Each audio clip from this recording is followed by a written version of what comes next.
here. She's working her little heart out right already. Joy Ermy from Weight Watchers is here with us today. Today we're going to talk about one of the holidays that can waylay you. You don't think about it. You think Christmas or Halloween. But for me, I am a half Polish and then like 3/4 Irish. That doesn't seem right. But I'm not at all Irish. You're not at all. St. Patrick's Day. Everybody's Irish. Everyone's Irish. Everyone's Irish. So one of the things that you do is eat, drink, and be merry.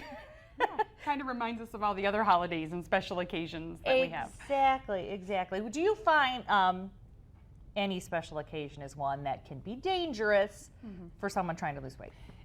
Yes, except it's really not that difficult to navigate it. And when you really go into a holiday and you have a plan and you come out of it on the other side and you did a pretty decent job, that level of confidence is something that is unparalleled. So once you succeed at going through Thanksgiving Day and just really sticking to the goal that you had and not blowing the whole thing, you have momentum to say, I can handle Christmas. I can handle Christmas.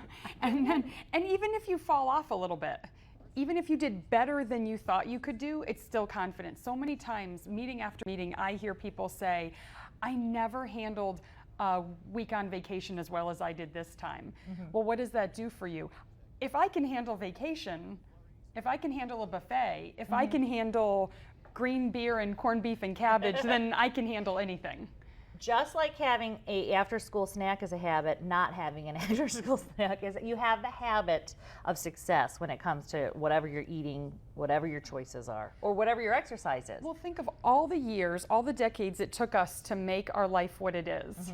If you grew up and you had a snack when you came home, why would you think it would be different when you're in the workforce and you come home? Except this time you're hungrier and you don't have anyone there to cook for you. You have to be the one to cook. Do you have people with anxiety at this time of year in March? Is that do people or they kind of, this is the one I can take this one? You know, it's not the same kind of anxiety that I see around Christmas time or right around bathing suit time. But we're getting close to bathing suit time on that. So what I'm seeing a lot now of is a lot of calmness, a lot of, I don't need to work so hard right now, or they calm down just a little bit, but really this is the time, the easier time without the Christmases and without the big pushes to do your best and to learn what works and what doesn't work. And so now also though is the time where we're 3 months into the year and all those really great intentions that we had. Where do you see people's resolutions or their resolve to make those changes? Where are they that you're seeing right now? Are we still gung-ho or it's like, forget? Well, you know, it's funny because we talked about this a few months back when I was here about how only 7% of people actually stick with their resolution. So I hate that word resolution. Don't come up with a resolution. Just try something different every day.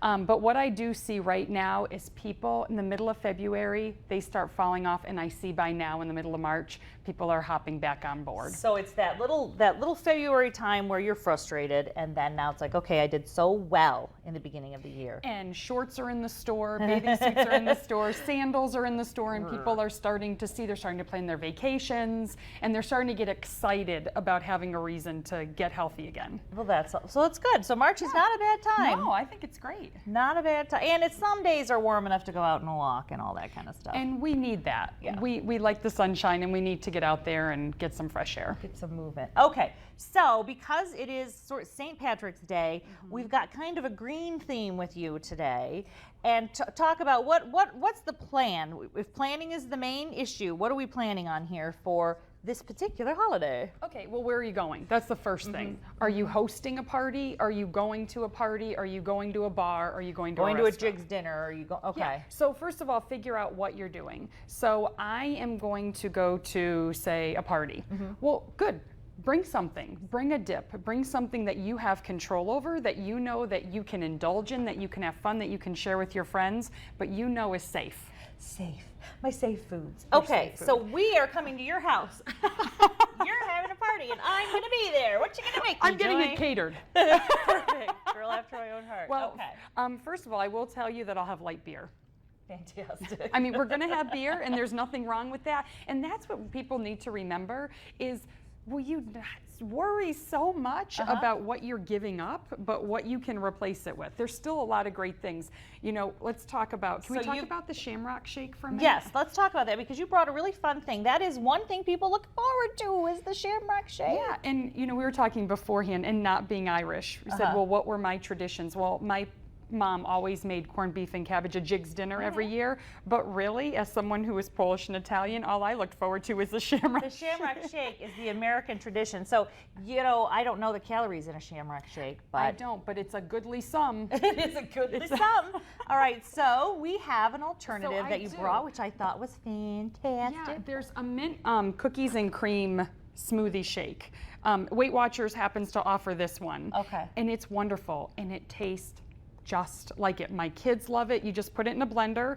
If you're someone like me who's not very good at drinking your milk, you can put a cup of milk, a cup of ice, and a packet of this in the blender. And you're good? It makes a full 24 ounces. Wow. And then if you're somebody who doesn't really need that extra milk, or maybe you can't drink milk, you can make it with just a cup of water and a cup of ice. If you do the non-fat milk, under 200 calories. That's great.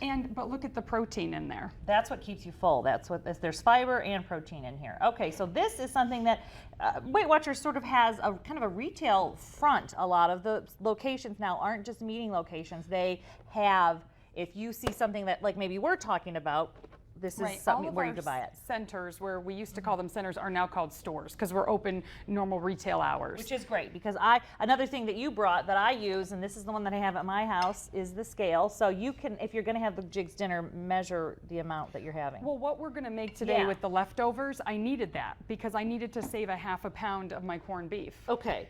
So let's see, what is your situation here? Do I have to move over to, you got to have the burner started, or what are we making, Miss Joy? We're making a savory strudel. Oh, savory strudel. You hear strudel and you think, I'm gonna use a big one here. Okay. Turn me on. Left front, I have to check. This is my left hand. It's the one that makes the L. Gotcha. The married one. Got it. Okay, I'm good. This is actually really easy. Maybe you have some leftover corned beef and you want to do something different, or you're someone who doesn't like having leftovers, so you eat it all. Well, I'm going to give you an excuse to save some for the next day. Yes, I'm a bad girl that way. I figure I'll just eat it. Yeah. So we're going to start with is that on? Yeah, it's getting there. Oh yeah, it's red. Okay, we're good. Okay. So all I'm going to do is I'm going to put 4 cups of shredded cabbage into the pan. We don't even have to spray the pan oh or anything. my gosh, how many points are shredded cabbage? None, right? None. Absolutely Zero. none. Zero. Good filler. And then all we're going to add to this is a clove of minced garlic. Okay. And a half a cup of chicken broth. That's Oh. it. This is not hard. You know me. No, you're like me. She is a busy mother of 3, and she's working at Weight Watchers. She's going to school. I make her come on this show. She exercises. So get real, right? You're not going to spend all your day making corned beef. I can't. So 3 minutes. We're just going to wait for this to get a little limp. Okay. And we're good. After that, all we're going to add I'll keep working on this. We want to make it easy, like we talked about. This was in the frozen food section. You can there's a whole bunch of different varieties of potatoes O'Brien. Oh, okay. I'm not making the potato. I'm not chopping it. I'm not chopping the peppers. It's all done for me. We're like the light Sandra Lee. Hello, Food Network. Good show idea for us, right? Okay, so here we go.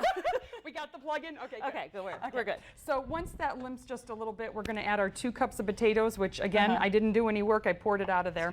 Okay.